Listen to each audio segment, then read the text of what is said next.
ठीक, वीडियो को लाइक कीजिए, चैनल को सब्सक्राइब कीजिए और बेल आइकन को दबा दिए अगर आप इस चैनल पे नए हैं तो।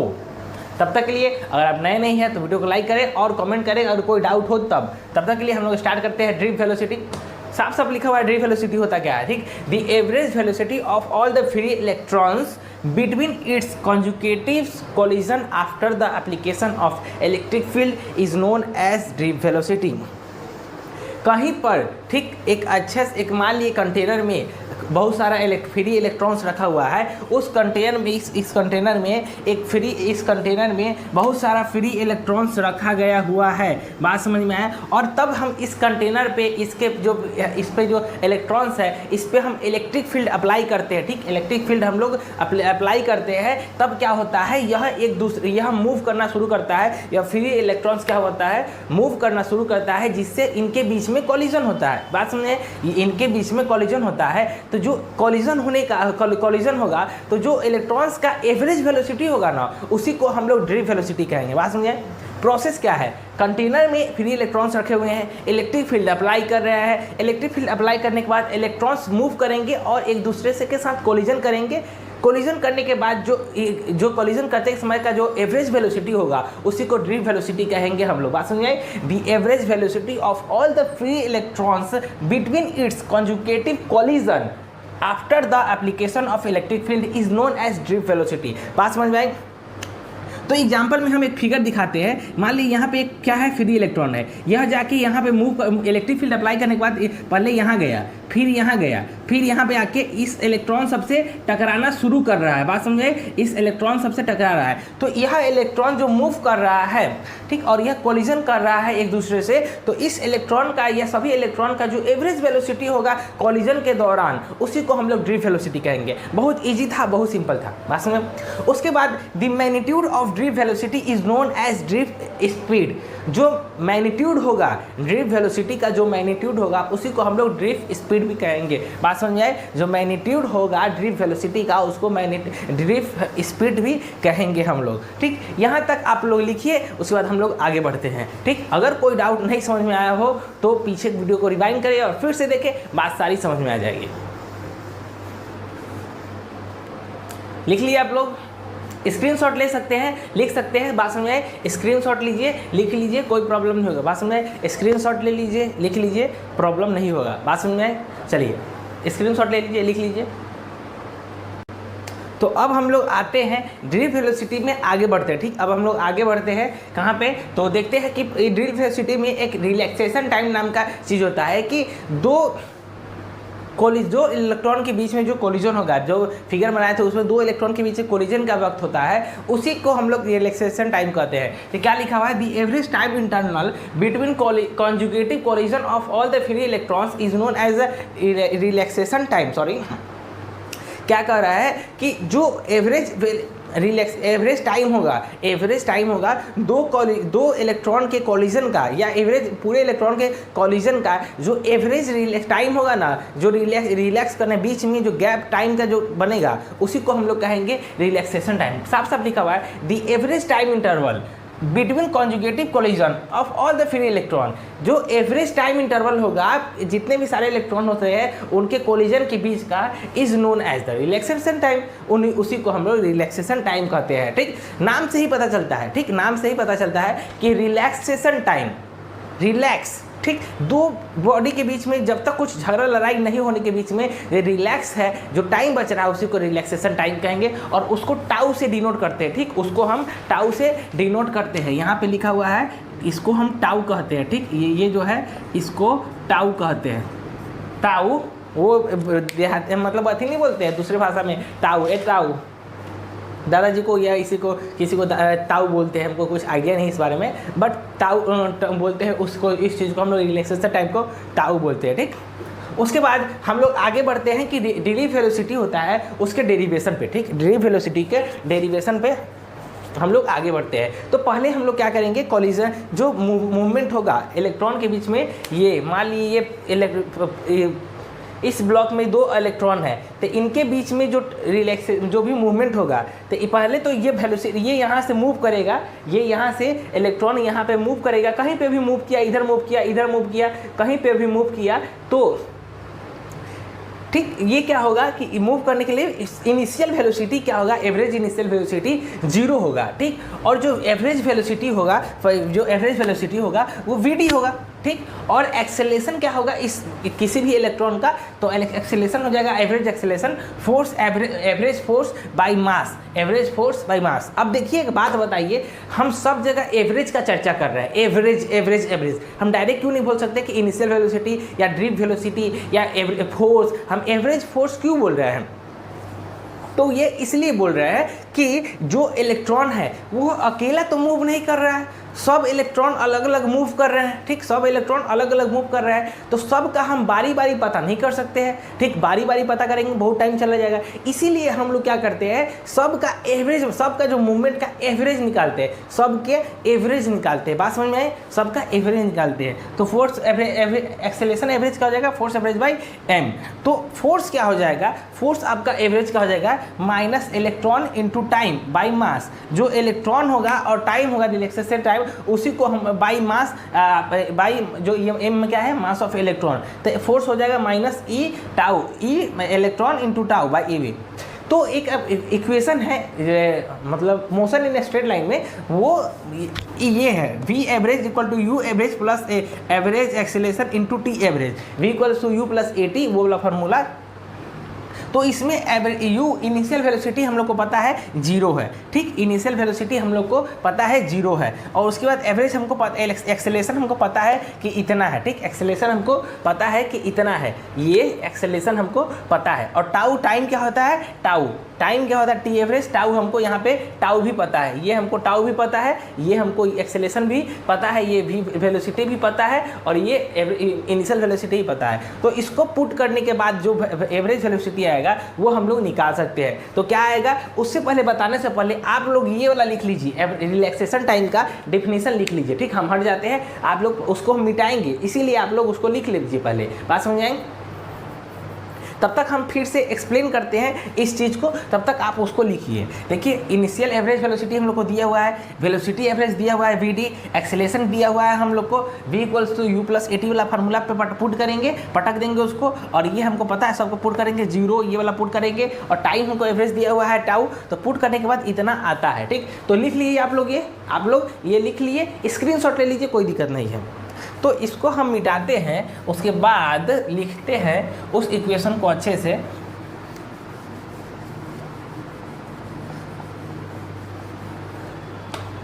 तो हमारा एवरेज वेलोसिटी क्या आएगा, ये एवरेज वेलोसिटी क्या आएगा, minus E electric field by M E tau. ये ई है, ठीक। ये ई है, आपको कन्फ्यूजन नहीं होना चाहिए, ये ई है। यहाँ पे आपको टाउ शायद हम लिखे हुए थे, वो ई है, ठीक। वो ई है, electric field, electron into electric field. जो फोर्स लगा रहा है वो इलेक्ट्रिक फील्ड ही ना है, और किसके द्वारा लगा रहा है, इलेक्ट्रॉन के द्वारा। तो वो ये इलेक्ट्रिक फील्ड है, ठीक। इसको लिखिएगा, यहाँ पे करेक्शन है, यहाँ पे करेक्शन है, ई है, ये ई इलेक्ट्रिक फील्ड, ठीक। जो इलेक्ट्रिक फील्ड हम लोग अप्लाई कर रहे थे इलेक्ट्रॉन को मूव करने के लिए, वो, ठीक। तो ये हो जाएगा आपका फार्मूला, हो जाएगा एवरेज वेलोसिटी का या ड्रिफ्ट वेलोसिटी का, ठीक।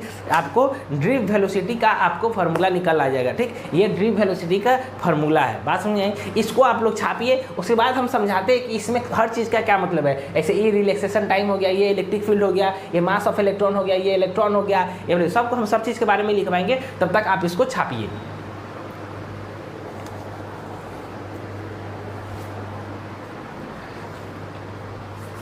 आप लोग इसको छापिए।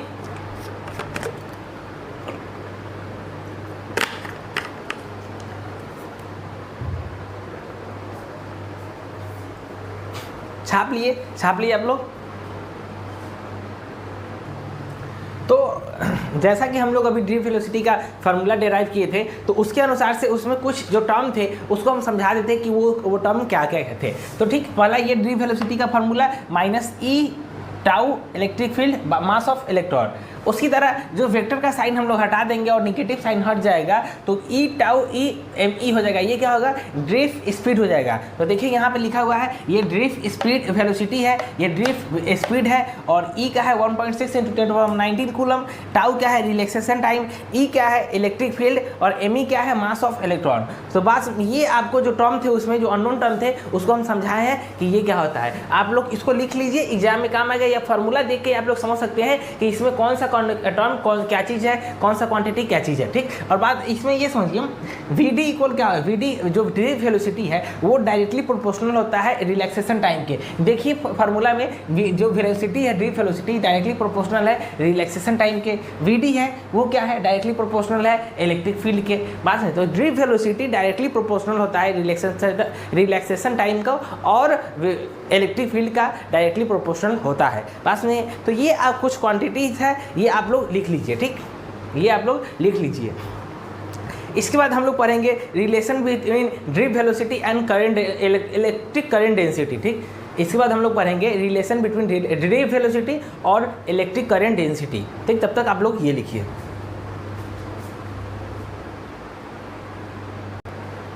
तो अब हम लोग पढ़ेंगे relation between drift velocity and electric current density. बात समझ में, ये भी बहुत ही इजी टॉपिक है, आसान टॉपिक है, जल्दी से आप लोग का कंप्लीट हो जाएगा।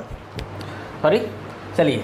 तो रिलेशन बिटवीन इलेक्ट्रॉन मतलब क्या कहते हैं drift velocity and electric current density में सबसे पहले हम एक केस अज्यूम करते हैं कि एक कंडक्टर है, एक कंडक्टर यहाँ पे है जिसका क्रॉस सेक्शन एरिया ए है, उसके अंदर number of free electron per unit volume n है, number of free electrons per unit volume में n है, ठीक। और उसका ड्रिफ्ट वेलोसिटी vd है, रिलैक्सेशन टाइम t है, ठीक। और इसका जो लेंथ हो जाएगा vd इंटू टी हो जाएगा, वो निकल जाएगा, ठीक। तो नंबर ऑफ जो ये क्या है, नंबर ऑफ इलेक्ट्रॉन क्या हो जाएगा NaVdt, कितना number of total number of electrons है वो कितना हो जाएगा n number of electrons per unit volume n into area into VDT क्या है लेंथ। तो इससे आपको पूरा जितना number of total number of electrons होंगे उस कंडक्टर में क्रॉस सेक्शन एरिया के, वो आपको पता चल जाएगा।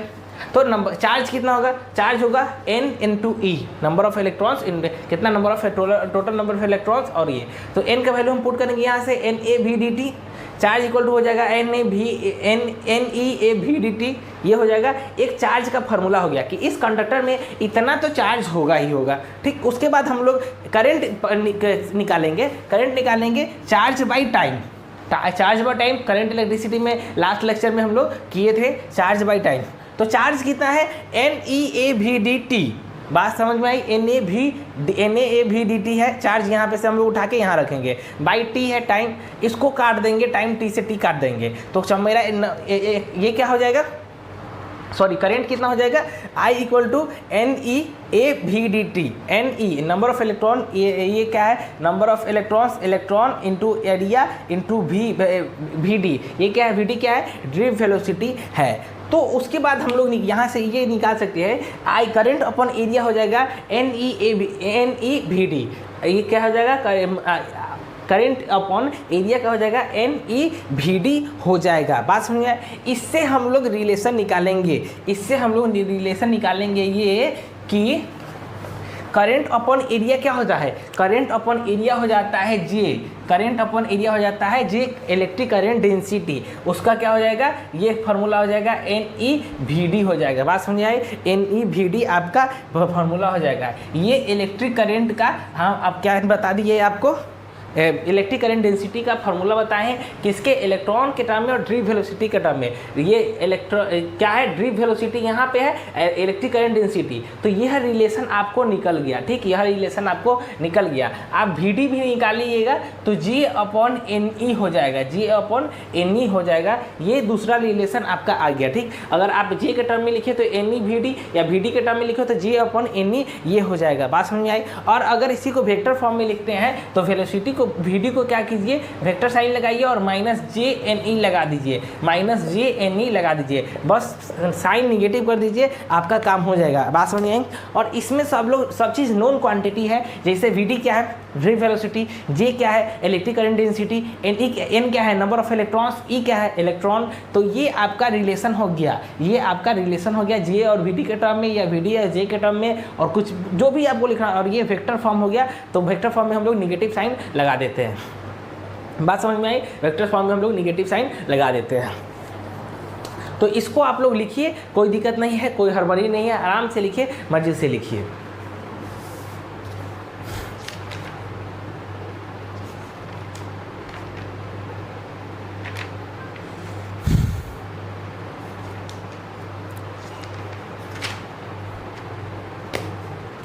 तो अब हम लोग स्टार्ट करेंगे ओम्स लॉ। ये आप लोग लिख लीजिए, और या इसका स्क्रीनशॉट लीजिए, हम फिर से हट गए, इसका स्क्रीनशॉट ले लीजिए, ठीक, और इसको लिख लीजिए। और अब हम लोग स्टार्ट करते हैं ओम्स लॉ। तब तक के लिए इसको लिखिए।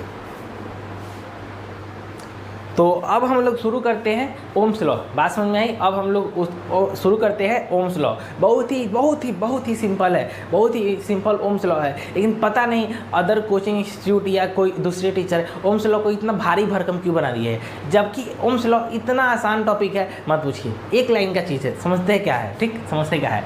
The electric current passing from a conductor, कोई भी इलेक्ट्रिक करंट किसी भी कंडक्टर से पास कर रहा है, इज डायरेक्टली प्रोपोर्शनल टू, वो डायरेक्टली प्रोपोर्शनल होगा किसके, वो क्या होगा, डायरेक्टली प्रोपोर्शनल होगा to the potential difference applied it to, किसके प्रोपोर्शनल होगा, उसके पोटेंशियल डिफरेंस के जो इसमें अप्लाई होगा, इस कंडक्टर में जो पोटेंशियल डिफरेंस भी अप्लाई होगा उसके क्या होगा, डायरेक्टली प्रोपोर्शनल होगा। क्या होगा, फिर से समझते बात समझिए। The electric current passing from a conductor is directly proportional to the potential difference, किसी भी कंडक्टर से जो इलेक्ट्रिक करंट पास कर रहा है वो डायरेक्टली प्रोपोर्शनल होगा पोटेंशियल डिफरेंस के इट टू टर्मिनल, इसके दो टर्मिनल के पोटेंशियल डिफरेंस के डायरेक्टली प्रोपोर्शनल होगा।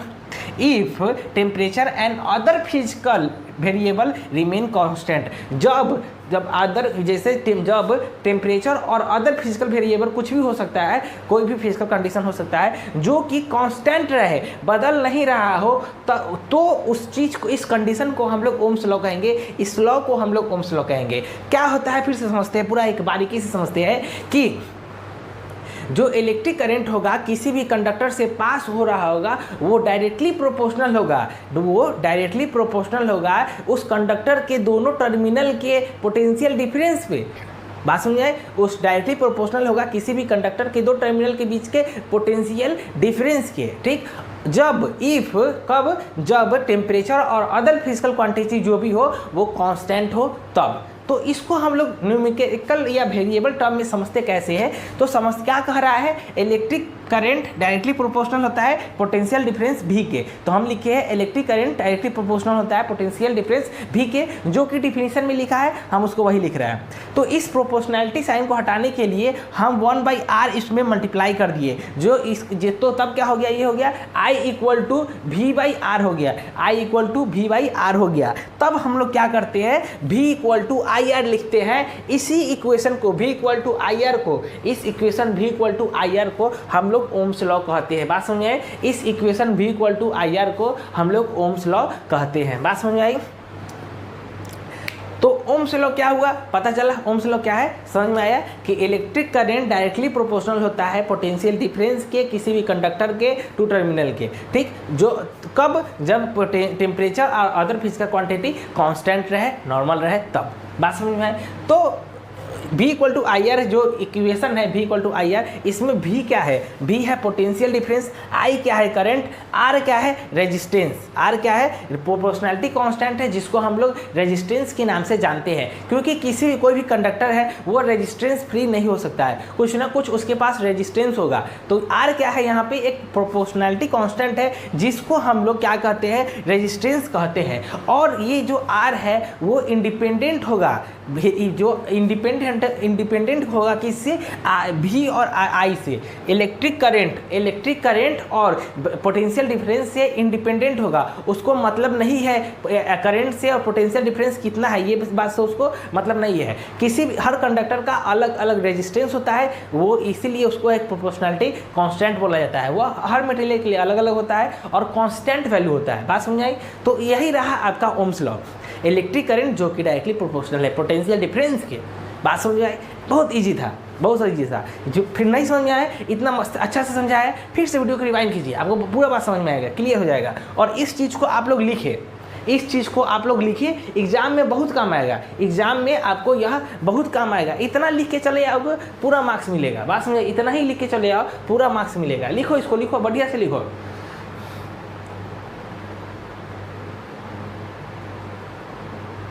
चलिए लिख लिए आप लोग। उसके बाद हम लोग अब आगे बढ़ते हैं। तो आज ओम्स लॉ हम लोग का ख़त्म होता है। फिर कल हम लोग रेजिस्टेंस पढ़ेंगे और उसके बाद और सारा चीज़ है, रेजिस्टिविटी, ये सब पढ़ेंगे और हम लोग कंटिन्यू करेंगे। तो आज का लेक्चर यहाँ पे ख़त्म होता है। दो चीज़ पढ़े हैं, ड्रिफ्ट वेलोसिटी और एक ओम्स लॉ। ओम्स लॉ बहुत ही छोटा टॉपिक है, बहुत ही ईजी टॉपिक है, पता नहीं टीचर सब इतना भारी क्यों पढ़ाता है, समझ में। और बिहार बोर्ड में न्यूमेरिकल्स नहीं आता है, इसीलिए हम न्यूमेरिकल्स नहीं करा रहे हैं। लेकिन बाद में फिर रिविजन सीरीज में उसमें क्वेश्चन प्रैक्टिस होगा, उसमें हम जरूर न्यूमेरिकल्स आपको करा देंगे। और बाकी कुछ भी कोई प्रॉब्लम होगा तो आप डायरेक्ट कमेंट कीजिए और व्हाट्सएप लिंक के जो ग्रुप होगा उस पर जुड़ जाइए। अगर जुड़ना हो तो डायरेक्ट आप हमसे कांटेक्ट कर सकते हैं, मैसेज कर सकते हैं। बात समझाए? और ज़रूर से ज़रूर वीडियो को लाइक करें और शेयर करें। बात समझाए? और पढ़ते रहे। सेंट्रल एग्जाम में, बोर्ड एग्जाम में 4 देना है, फुल में फुल मार्क्स लाना है। बात समझ आई? तब तक के लिए बाय एवरीवन, सी यू।